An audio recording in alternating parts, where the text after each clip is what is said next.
Dear students and dear friend, स्वागत है अपने चैनल पॉलिटिकल साइंस एसवीएम में। मैं विकास।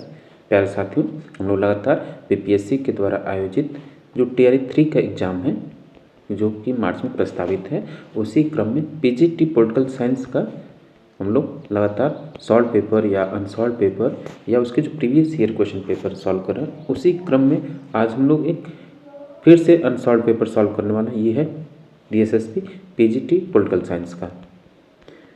ठीक, उसको सॉल्व कर रहे हैं, इसलिए हम लोग सॉल्व कर रहे हैं ताकि आपकी जो तैयारी है उसको और बेहतर दिशा में मोड़ा जा सके। और जो क्वेश्चन पेपर सॉल्व करने का ये स्ट्रेटजी है कि जो भी आपने पढ़ा है, जो भी आप पढ़े हैं, क्या उसको आप उस हिसाब से क्वेश्चंस को बना पा रहे हैं या उससे रिलेटेड क्वेश्चंस को सॉल्व कर पा रहे हैं कि नहीं। उसी क्रम में हम लोग आज फिर से एक क्वेश्चन पेपर सॉल्व कर रहे हैं जिसका बस पर्पज़ यही है कि आपकी तैयारी को और बेहतर करना। तो ये डीएसएसबी पीजीटी पॉलिटिकल साइंस का पेपर है 2018 का। देखिए और समझिए कि क्वेश्चन कहाँ से बनते हैं, किस टॉपिक से, कैसे क्वेश्चन, और उसमें अगर ऑप्शन आ जाए तो कैसे उसको एलिमिनेट करें। ये सब चीज़ें सॉल्व पेपर या अनसॉल्व पेपर से आप में ये स्किल्स डेवलप होती है जो कि आपकी परीक्षा के दिन बेहद काम आएंगी। तो आइए सॉल्व करते हैं। आगे बढ़ने से पहले आपसे गुजारिश है कि अब तक अगर आपने चैनल को सब्सक्राइब नहीं किया है तो प्लीज़ चैनल को सब्सक्राइब कीजिए, साथ ही वीडियो को लाइक करना ना भूलें। चलिए देखते हैं। पहला क्वेश्चन है कि राजनीतिक संप्रभुता की अवधारणा सर्वप्रथम किसने प्रस्तुत की। राजनीतिक संप्रभुता की अवधारणा सर्वप्रथम किसने प्रस्तुत की? ऑस्टिन, डायसी, डिग्बी या ओपेनहाइम। तो ये राजनीतिक संप्रभुता की सर्वप्रथम व्याख्या करने वाले हैं।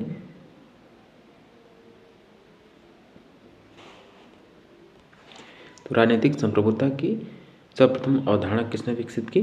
तो है आपके जॉन ऑस्टिन। क्वेश्चन नंबर 2 कि निम्न में से किन दो विचारक युग्मों का कार्ल मार्क्स पर सर्वाधिक प्रभाव पड़ा? यानी किन दो विचारकों का कार्ल मार्क्स पर सर्वाधिक प्रभाव पड़ा? तो कौन से विचारक हैं? आप ऑप्शन देखिए। तो जो कार्ल मार्क्स था सबसे ज़्यादा प्रभावित हुआ हीगल और फायरबाख से। ऑप्शन सी राइट आंसर होगा। नेक्स्ट क्वेश्चन है क्वेश्चन नंबर 3 निम्न में से कौन उदारवाद की वैचारिकी से मेल नहीं खाता है? यानी उदारवादी जो सिद्धांत है उससे कौन संबंधित नहीं है? लोक कल्याणकारी राज्य, प्रतिनिधि सरकार और सीमित सरकार, ये तीनों ही उदारवाद से संबंधित है, लेकिन जो बुर्जुआ राज्य है उससे उदारवाद से संबंधित नहीं है। तो ऑप्शन बी राइट आंसर होगा। नेक्स्ट क्वेश्चन है क्वेश्चन नंबर 4 कि एक राजनीतिक सिद्धांत दर्शन को छोड़कर सभी राज्यों को एक आवश्यक बुराई मानते हैं। निम्न में से कौन सा दर्शन व अपवाद है? यानी जितने भी सिद्धांत हैं सभी राज्य को आवश्यक बुराई मानते हैं, और कौन इनमें से एक सिद्धांत है जो राज्य को आवश्यक बुराई नहीं मानता? तो उदारवाद, अराजकतावाद और मार्क्सवाद तीनों ही बुराई मानते हैं, लेकिन आदर्शवाद इसको अच्छा ही मानता है। ऑप्शन सी राइट आंसर होगा। क्वेश्चन नंबर 5 है कि निम्न में से कौन सा आंदोलन महात्मा गांधी द्वारा सर्वप्रथम उनके जीवन में प्रारंभ किया गया? कौन सा आंदोलन था वो? आप तो जानते ही हैं, बेहद आसान सा प्रश्न है ये। तो ये था आपका चंपारण आंदोलन, जो गांधी जी के द्वारा सबसे पहला आंदोलन चलाया गया, जो कि पश्चिमी चंपारण में। नेक्स्ट क्वेश्चन है कि क्वेश्चन नंबर 6 कि संसदीय शासन प्रणाली व्यवस्था में कैबिनेट सामूहिक रूप से जिम्मेदार है। तो कैबिनेट सामूहिक रूप से किसके प्रति जिम्मेदार है? राष्ट्रपति के प्रति, प्रधानमंत्री के प्रति, या मंत्रिमंडल के प्रति, या विधायिका के प्रति? तो जो कैबिनेट है सामूहिक रूप से किसके प्रति जिम्मेदार होगा? तो याद रखिएगा वो विधायिका के प्रति। क्वेश्चन नंबर 7 निम्न में से किस भारतीय विचारक ने हिंदुत्व की अवधारणा दी? तो हिंदुत्व की अवधारणा से कौन संबंधित है?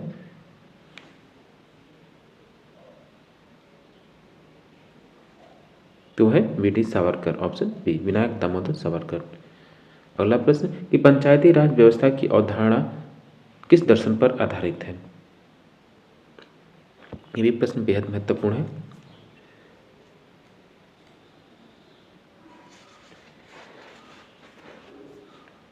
तो पंचायती राज की जो अवधारणा है वो जनतांत्रिक या डेमोक्रेटिक डिसेंट्रलाइजेशन पर आधारित है। सी ऑप्शन सही होगा।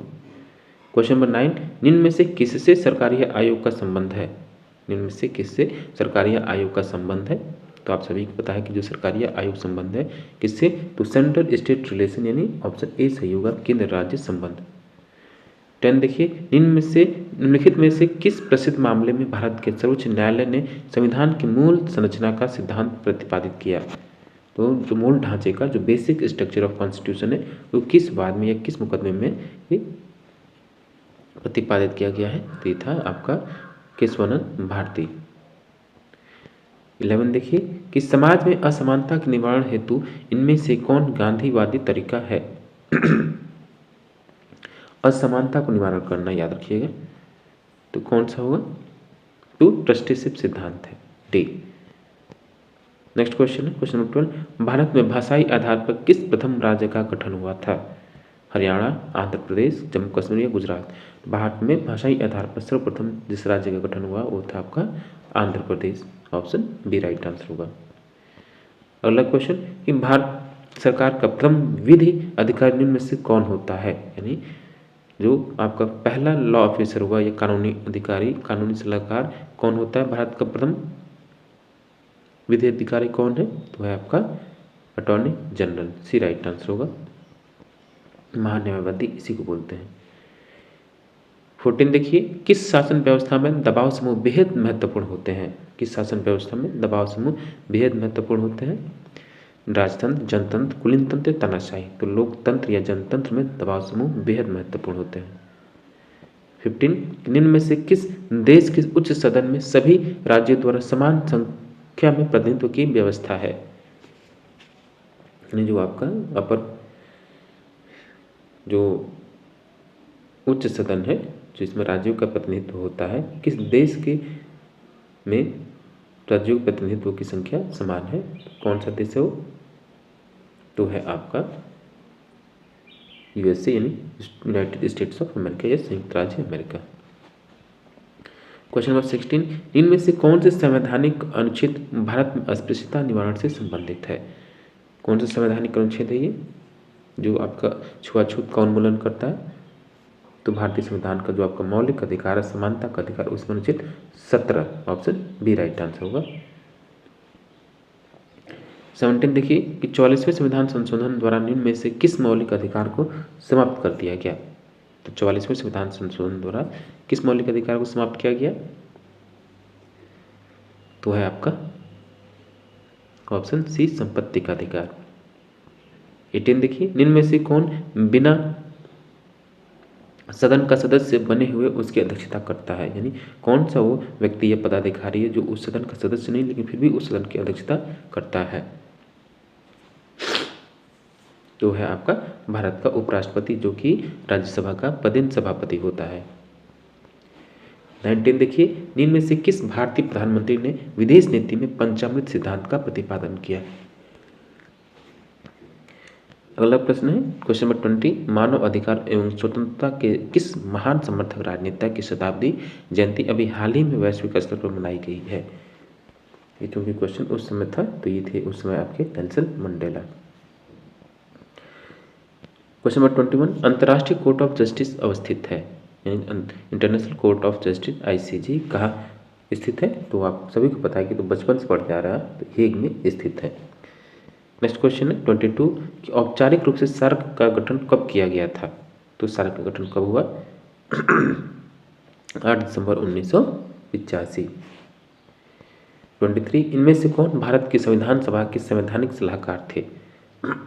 तो संविधान सभा के जो संवैधानिक सलाहकार हुए कौन हुए? VN राव। अगला प्रश्न निम्न में से किसने प्रसिद्ध किताब थियरी ऑफ जस्टिस लिखी है? ये पुस्तक बेहद महत्वपूर्ण है और ये विचारक भी बेहद महत्वपूर्ण है। तो ये होंगे कौन? John Rawls. क्वेश्चन नंबर 25 किसने राज्य को मानव मस्तिष्क का बृहद रूप कहा है? यानी राज्य व्यक्ति का बृहद रूप है, कौन कहा? और राज्य व्यक्ति से पूर्व है, ये दोनों कथन बेहद महत्वपूर्ण। तो राज्य व्यक्ति का बृहद रूप है, एक कथन आपका प्लेटो का है और राज्य व्यक्ति से पूर्व है वो कथन अरस्तु का है, दोनों आपको भूलना नहीं है। क्वेश्चन नंबर 26 कि निम्न में से कौन सा कथन हॉब्स पर लागू नहीं होता है? कौन सा कथन हॉब्स पर लागू नहीं होता है? कि लोगों ने केवल एक ही समझौता किया, संप्रभु को असीमित शक्तियां प्राप्त हैं, लोग अपना शासक नियुक्त कर सकते हैं। समझौता एक पक्षीय था। ये कौन सा इसमें से हब्स पर लागू नहीं होता है? तो लोगों ने केवल एक ही समझौता किया, सही है। दोहरा समझौता आपके लॉक में है। संप्रभु को असीमित शक्तियां प्राप्त हैं, सही है। लोग अपना शासक नियुक्त कर सकते थे, बिल्कुल नहीं। लोग अगर जिस मामले में अपना शासक नियुक्त कर सकते हैं तो लोकतंत्र है, उनकी मर्जी है, या समझौता दो तरफा हो जाए तो ये गलत हो जाता है, और समझौता एक पक्षीय था, सही है। तो उसमें सी उससे संबंधित नहीं है। 27 देखिए, एकात्म मानववाद का चिंतन प्रतिपादित किया। एकात्म मानववाद का चिंतन किसने प्रतिपादित किया? अरविंद घोष, दीनदयाल उपाध्याय, रामानंद लोहिया या जयप्रकाश नारायण। तो एकात्म मानववाद का जो चिंतन था वो किसके द्वारा प्रतिपादित किया गया? तो दीनदयाल उपाध्याय के द्वारा। अगला प्रश्न है कि ग्रैनविल ऑस्टिन के अनुसार भारत के संविधान में संघवाद का प्रतिमान है। यानी ग्रैनविल ऑस्टिन के अनुसार जो भारतीय संघवाद उसकी क्या विशेषता है? तो है कोऑपरेटिव फेडरलिज्म, सहकारी संघवाद ग्रैनविल ऑस्टिन कहता है। और सेमी फेडरलिज्म कौन कहता है? केसी वेयर। यानी अर्ध संघवाद केसी वेयर कहता है। भारतीय पुनर्जागरण का पिता किसको माना जाता है? तो भारतीय पुनर्जागरण का पिता या फादर ऑफ इंडियन रेनेसां कौन है? तो आप सभी पता है कि राजा राम मोहन रॉय। क्वेश्चन नंबर 30, निम्न में से किस मौलिक अधिकार को डॉक्टर BR अम्बेडकर ने संविधान की हृदय एवं आत्मा बताया था? ये प्रश्न भी बेहद महत्वपूर्ण है। तो ये था कौन सा? संवैधानिक उपचारों का अधिकार, जो अनुच्छेद 32 है। इसको डॉक्टर BR अम्बेडकर ने भारतीय संविधान का हृदय एवं आत्मा बताया। और साधारण रूप से कोई अगर कोट न करे, बस ये पूछा जाए कि भारतीय संविधान का हृदय और आत्मा कौन है, तो आप उसको कहेंगे प्रस्तावना को, ठीक। अगर लेकिन जब अम्बेडकर के अनुसार पूछ दिया तो आपको कहना होगा संवैधानिक उपचारों का अधिकार, 32 को कहते हैं भारतीय संविधान के हृदय एवं आत्मा। भारत के राष्ट्रपति लोकसभा के 2 सदस्यों का मनोनयन समाज के किस क्षेत्र से कर सकते हैं? तो चूंकि अब तो ये उस समय था, लेकिन अब इस व्यवस्था को समाप्त कर दिया गया है। आंग्ल भारतीय समुदाय को लोकसभा में राष्ट्रपति 2 सदस्यों को मनोनीत कर सकते थे, लेकिन अब वर्तमान में व्यवस्था समाप्त है। क्वेश्चन नंबर 32, भारतीय संविधान का 52वां संविधान संशोधन निम्न में से किस कारण से महत्वपूर्ण है? ये क्वेश्चन भी बेहद महत्वपूर्ण है। जो 52वां संविधान संशोधन 1985 का है, वो कहता है कि दल बदल एवं राजनीतिक सदस्यता में परिवर्तन पर रोक लगाता है। ऑप्शन बी, आया राम गया राम। उसी कारण ये संविधान संशोधन लाया गया। क्वेश्चन नंबर 33, कि सीमित एवं उत्तरदायी सरकार का सिद्धांत निम्न में से किसके द्वारा प्रतिपादित किया गया? तो सीमित एवं उत्तरदायी सरकार का सिद्धांत निम्न में से किसके द्वारा प्रतिपादित किया गया? ये है आपके John Locke, option C. Question number 34, कि भारत में प्रांतीय स्वायत्तता को सर्वप्रथम किस अधिनियम द्वारा प्रदान किया गया? प्रांतीय स्वायत्तता किस अधिनियम के द्वारा प्रदान किया गया? तो जो प्रांतीय स्वायत्तता है वो 1935 के अधिनियम में था, ऑप्शन सी। क्वेश्चन नंबर 35, कि मार्क्स के अनुसार वर्गहीन समाज का तात्पर्य है? तो वर्गहीन क्लासलेस सोसाइटी, क्लासलेस समाज या वर्गहीन समाज का उसके अनुसार क्या तात्पर्य है? कि सर्वहारा वर्ग की एकमात्र उपस्थिति वाला समाज। तो ऑप्शन डी राइट आंसर होगा। क्वेश्चन नंबर 36 देखिए, कानून संप्रभु का आदेश है। कानून संप्रभु का आदेश है या law is the command of sovereign, ये किसका कथन है? तो ये कथन है आपका जॉन ऑस्टिन का। 37, किस भारतीय विचारक द्वारा दल विहीन जनतंत्र यानी पार्टीलेस डेमोक्रेसी की बात की गई या विचार प्रतिपादित किया गया? कौन सा विचारक था वो? तो थे आपके जयप्रकाश नारायण। इनका कहना था कि दल विहीन लोकतंत्र पर ध्यान देना चाहिए या इसको विकसित किया जाना चाहिए। 38, मुस्लिम लीग द्वारा पाकिस्तान प्रस्ताव और लाहौर अधिवेशन में पारित किया गया था। मुस्लिम लीग द्वारा पाकिस्तान प्रस्ताव लाहौर अधिवेशन यानी कब पारित किया गया था पाकिस्तान का प्रस्ताव? तो ये था आपका 1940 ऑप्शन ए राइट आंसर होगा 1940। 39 बहुमत की आतंक यानी टिरेनी ऑफ मेजॉरिटी के विचार किसने प्रतिपादित किया? तो टिरेनी ऑफ मेजॉरिटी का जो विचार या बहुमत का भय या बहुमत के आतंक का विचार से संबंधित विचारक आपके जॉन स्टुअर्ट मिल है, डी राइट आंसर होगा। क्वेश्चन नंबर 40 है ग्राम पंचायत की अवधारणा को गांधी जी ने निरूपित किया था। ये क्वेश्चन भी बेहद महत्वपूर्ण है।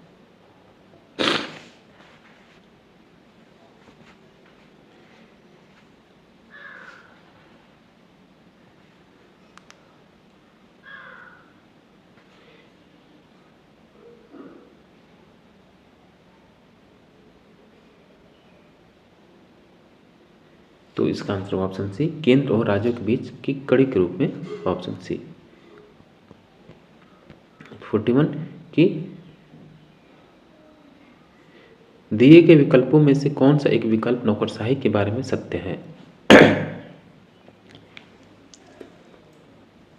कौन सा विकल्प है वो?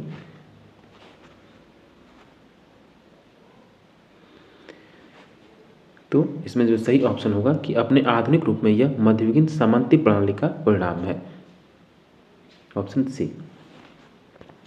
भारत में कानूनी संप्रभु कौन है? तो भारत में जो कानूनी संप्रभु है कौन है?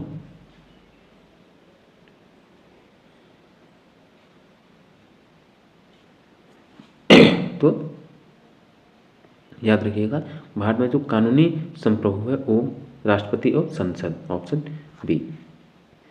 क्वेश्चन नंबर 43 भारतीय विदेश नीति में एक्ट ईस्ट पॉलिसी या एक्ट ईस्ट नीति का संबंध किससे है?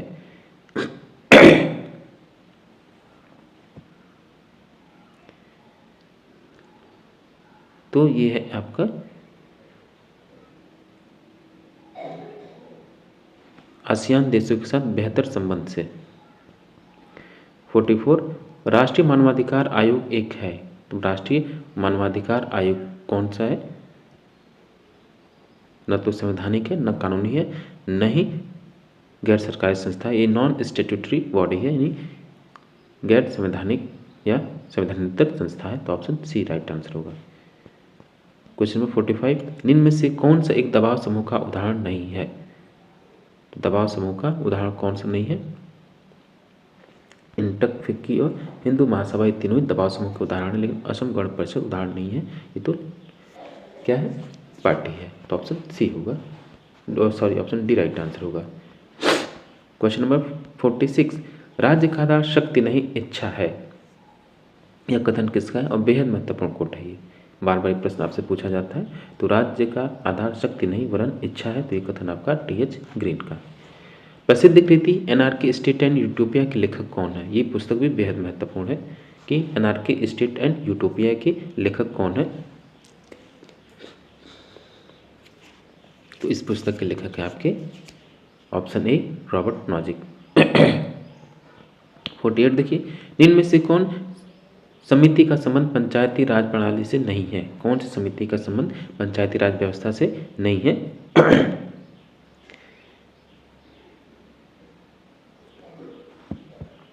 तो याद रखिएगा जो इसमें संथानम समिति है ये भ्रष्टाचार से संबंधित है, भ्रष्टाचार रोकथाम से संबंधित है, तो ऑप्शन ए राइट आंसर होगा। ये पंचायती राज व्यवस्था से संबंधित नहीं है, तो ऑप्शन ए सही होगा। क्वेश्चन नंबर 49 अमेरिका एवं भारतीय संघवाद के बीच एक प्रमुख अंतर क्या है? तो अमेरिकी एवं भारतीय संविधान के प्रमुख के बीच जो मुख्य अंतर है कि केंद्र और जो राज्यों के बीच विभाजन है दोनों में है, स्वतंत्र न्यायपालिका दोनों में है और संवैधानिक सर्वोच्चता दोनों में, लेकिन दोहरी नागरिकता केवल अमेरिका में है, न कि भारत में। भारत में तो एक ही नागरिकता है, तो जो अंतर है सी होगा। क्वेश्चन नंबर 50 महात्मा गांधी किस वर्ष भारतीय राष्ट्रीय कांग्रेस के अध्यक्ष चुने गए थे? तो महात्मा गांधी 1924 का जो बेलगांव अधिवेशन हुआ उसके राष्ट्रीय कांग्रेस के अध्यक्ष चुने गए, ऑप्शन बी राइट आंसर होगा। नेक्स्ट क्वेश्चन है क्वेश्चन नंबर 51 कि निम्न में से किसको लोकतंत्र का चतुर्थ स्तंभ फोर्थ स्टेट ऑफ डेमोक्रेसी किसको कहते हैं? तो आप सभी को पता है ये है आपका press, option C right answer है। 52 समाजवाद शब्द का सर्वप्रथम प्रयोग किसने किया? तो समाजवाद शब्द का सर्वप्रथम प्रयोग करने वाले कौन हुए? आप बताइए। तो ये हैं आपके रॉबर्ट ओवन। नेक्स्ट क्वेश्चन है क्वेश्चन नंबर 53, नाटो का अस्तित्व किस वर्ष में आकार ग्रहण किया? तो नाटो ने का जो इसकी स्थापना हुई कब हुई?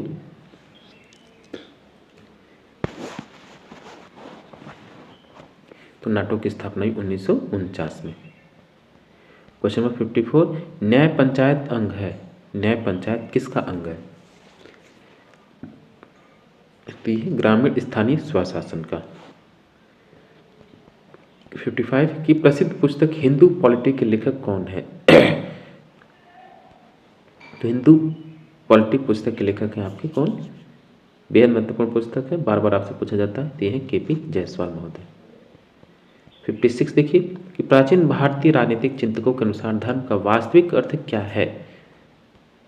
तो प्राचीन भारतीय राजनीतिक चिंतकों के अनुसार जो धर्म का वास्तविक अर्थ है वो है आपका कर्तव्य एवं उसके साथ जुड़ी नैतिकता, ऑप्शन बी।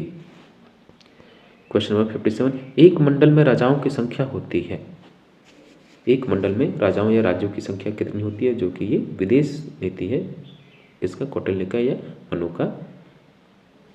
तो उसमें कुल राजाओं या राज्यों की संख्या 12 होती है।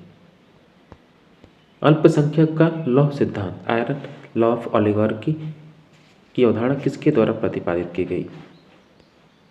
तो आयरन लॉ ऑफ ओलिगार्की किसके द्वारा प्रतिपादित की गई? तो रॉबर्ट मिशेल के द्वारा, ऑप्शन ए राइट आंसर होगा। 59, इनमें से किसने पॉलिटिक्स अमंग नेशन नामक प्रसिद्ध पुस्तक लिखी?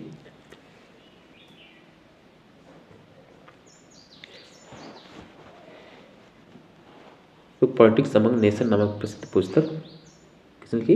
हैंस जे मार्गेंथाउ, यह अर्थवाद सिद्धांत के मुख्य प्रवक्ता हुए। क्वेश्चन नंबर 60, निम्न में से कौन एक बिंदु फांसीवाद और साम्यवाद के वैचारिकी में एक समान है? तो दोनों ही क्या है कि वे सर्वाधिकारवादी राज्य के समर्थक है। क्वेश्चन नंबर 61 देखिए कि इस भारतीय संविधान के किस प्रावधान में प्राकृतिक न्याय की अवधारणा अंतर्निहित है?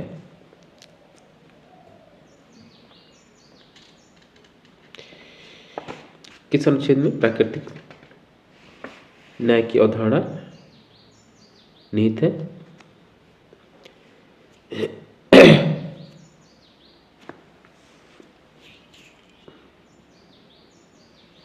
तो है आपका अनुच्छेद 14, नहीं सॉरी ये अनुच्छेद 21 होगा, ऑप्शन डी, सॉरी 21 होगा। प्राण एवं दैहिक स्वतंत्रता इसी में है, इस वजह से प्राकृतिक न्याय वही है कि अपने प्राणों की रक्षा आप स्वयं करें, यह कोई और छीन नहीं सकते, प्रकृति द्वारा प्रदत्त है न कि कानून द्वारा। तो ऑप्शन आर्टिकल जो है 21 में क्या प्राकृतिक न्याय की अवधारणा अंतर्निहित है। 62 देखिए कि रूसों की समान इच्छा निम्न में से किसके हितों की पूर्णता उपेक्षा करती है? रूसों की जो समान इच्छा का सिद्धांत है किसके हितों की पूर्णता उपेक्षा करती है?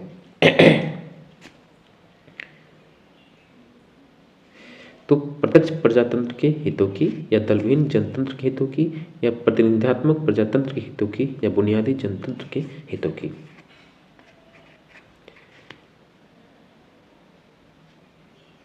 तो ये इसमें होगा कि प्रतिनिधित्वात्मक प्रजातंत्र के हितों की, ऑप्शन सी। निम्न में से कौन सा देश विधि के शासन सिद्धांत के लिए सर्वाधिक जाना जाता है? रूल ऑफ लॉ के लिए सर्वाधिक कौन सा देश जाना जाता है?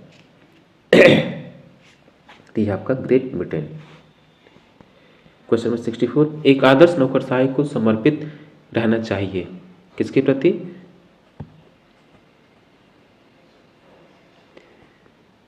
तो डी होगा नागरिकों के प्रति। 65, निम्नलिखित में से कौन भारतीय संविधान के प्रस्तावना का हिस्सा नहीं है?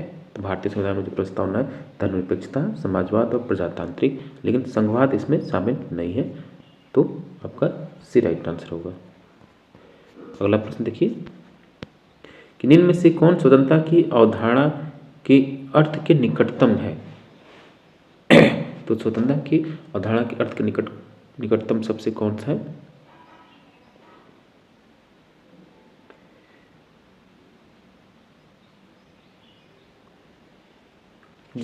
तो राज्य की राज्य व्यक्ति के मामलों में जितना कम से कम हस्तक्षेप करेगा उतनी आपकी स्वतंत्रता में इजाफा होगा।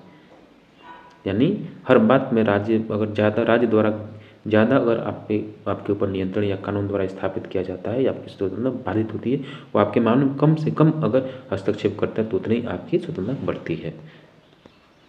67 कि भारत में किस विचारक द्वारा संवैधानिक नैतिकता कॉन्स्टिट्यूशनल मोरालिटी का विचार विश्लेषित एवं अग्रसारित किया गया। तो कॉन्स्टिट्यूशनल मोरालिटी से संबंधित कौन सा विचारक है?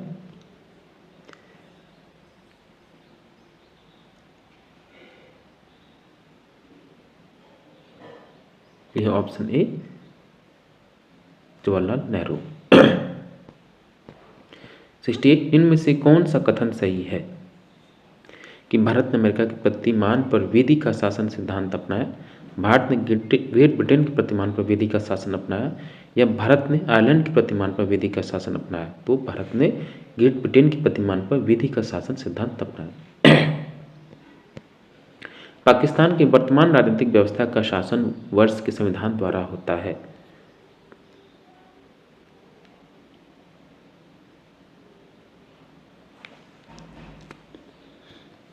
तो इसका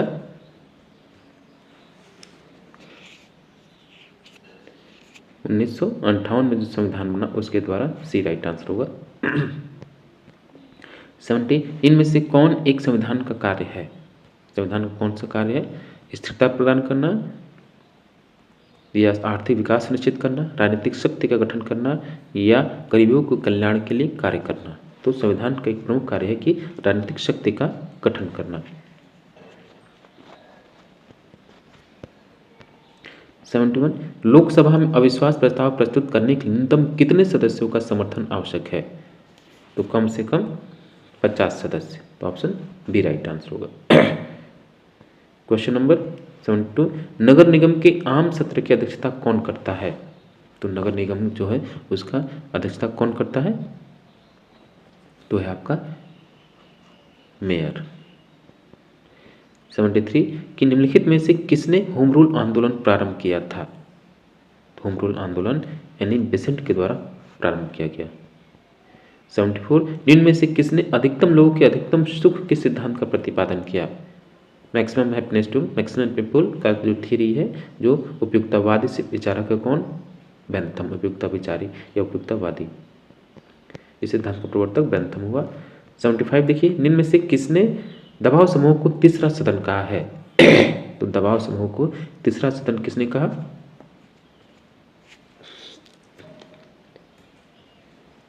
तो है आपके एसी फाइनर। भी राइट आंसर होगा। अगला प्रश्न कि लोकसभा में अविश्वास प्रस्ताव प्रस्तुत करने के लिए न्यूनतम कितने सदस्यों का समर्थन आवश्यक है?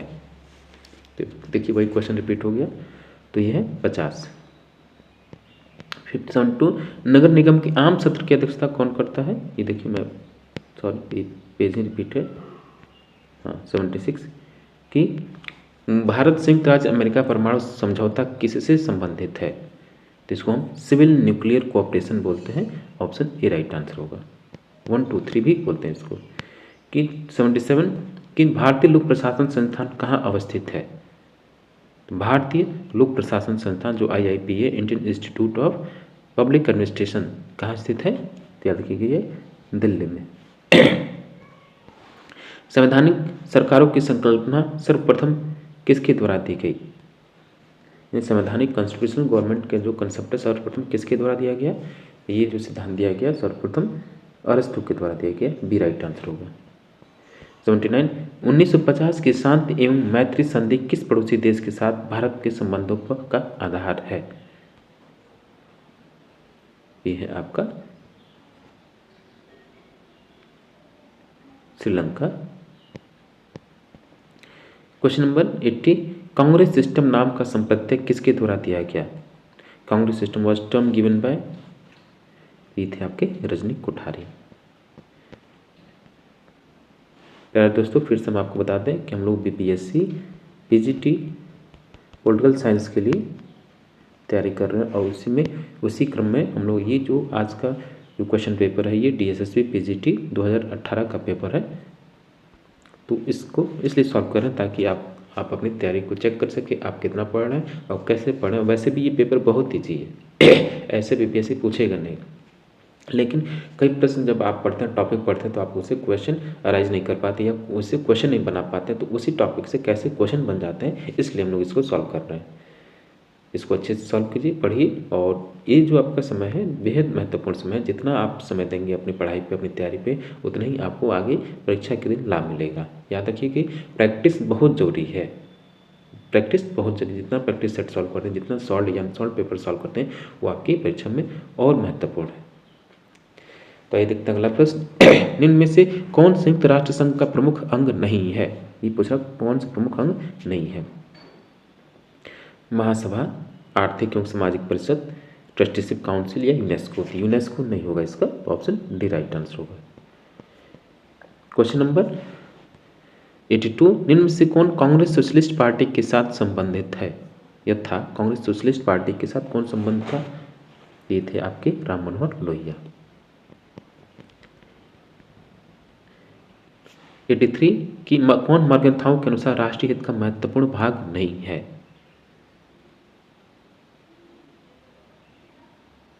तो डी होगा व्यक्तिगत पहचान। 84 अंतर्राष्ट्रीय संबंध में खेल सिद्धांत के विचार का कौन जनक है? तो अंतर्राष्ट्रीय संबंध में खेल सिद्धांत के जो विचार, खेल सिद्धांत थ्योरी यानी गेम थ्योरी, उसके जनक आपके कौन है? ये है आपके मार्टिन सुबिक। Question number 85 CTBT comprehensive test ban treaty पर निम्न में से किस वर्ष में हस्ताक्षर किए गए? ये होगा आपका 97। 86 निम्न में से कौन पंचशील के मूल सिद्धांतों में से संबंधित नहीं है? अनाक्रमण, हस्तक्षेप और शांतिपूर्ण सहअस्तित्व तीनों शामिल है पंचशील में, लेकिन विश्व शांति को प्रोत्साहित करना शामिल नहीं है, तो डी राइट आंसर होगा। क्वेश्चन नंबर 87 निम्न में से कौन प्राचीन भारत में राज्य प्रशासन की इकाई थी? प्राचीन भारत में राज्य प्रशासन की जो इकाई थी वो थी जनपद। 88 कि निम्न में से कौन भारतीय प्रधानमंत्री कभी भी कैबिनेट मंत्री नहीं रहा?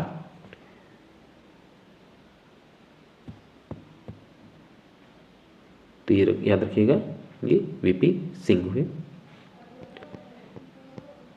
89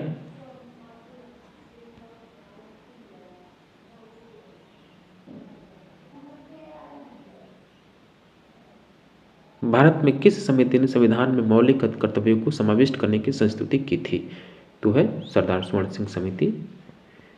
90 भारतीय संविधान के अनुसार मौलिक अधिकारों का अभिभावक एवं संरक्षक कौन है? तो है आपका न्यायपालिका। और 91 राज्य के सप्तांग सिद्धांत का सर्वप्रथम प्रतिपादन किसने किया? तो राज्य के सप्तांग सिद्धांत का सर्वप्रथम प्रतिपादक आपके कौन है? मनु है। अगला प्रश्न सर्वेंट्स ऑफ इंडिया सोसाइटी की स्थापना किसके द्वारा की गई? है गोपाल कृष्ण गोखले। 93 स्वतंत्रता के रूप में विकास की अवधारणा को निम्न में से किस राजनीतिक दार्शनिक ने प्रस्तावित किया? है अमर्त्य सेन। 94 किसने व्यंग्य में महात्मा गांधी को अर्धनग्न फकीर कहा? हाफ नेक्ड फकीर किसने कहा? तो ये थे आपके कौन? चर्चिल। 95 निम्न से कौन सा सिद्धांत एक बार अध्यक्ष तो हमेशा के लिए अध्यक्ष के साथ जुड़ा हुआ है? तो यह है ब्रिटेन के हाउस ऑफ कॉमन्स का अध्यक्ष स्पीकर। 96 किसी भी प्रकार की तानाशाही समर्थन करती है?